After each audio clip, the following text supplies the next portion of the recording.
As I crawled across the dirt toward the doctor's house, Filthy Boy 1 stopped me.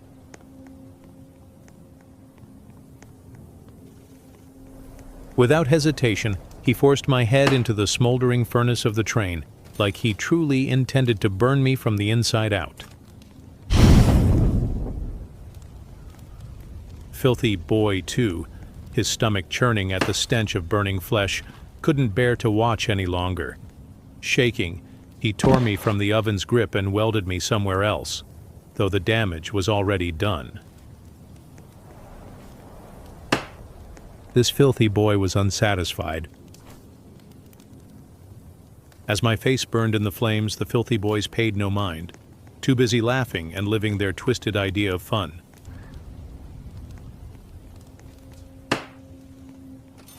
At this point, it was obvious that Filthy Boy 2 didn't feel the slightest bit of remorse. I was just something in his way. Filthy Boy number 3 stood by, cold and indifferent, as Filthy Boy 2 returned, his eyes glinting with malice, eager to degrade me further.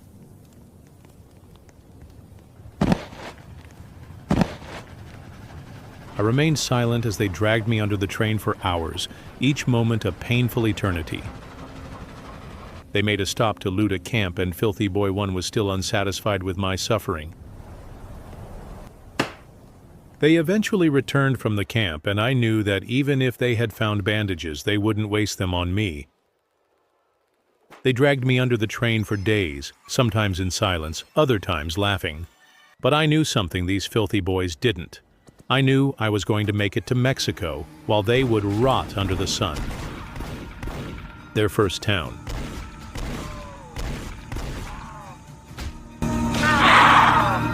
The deafening sound of Filthy Boy 2 being torn apart echoed through the air. The other filthy boys went ahead to raid the town.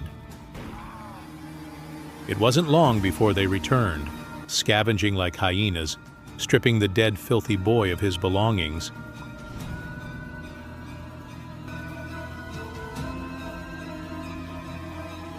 Less than a minute later, one of them had already been taken down.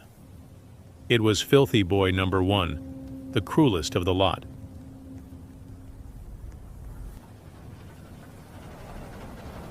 Still being dragged under the train, I was immensely disappointed in Filthy Boy 1.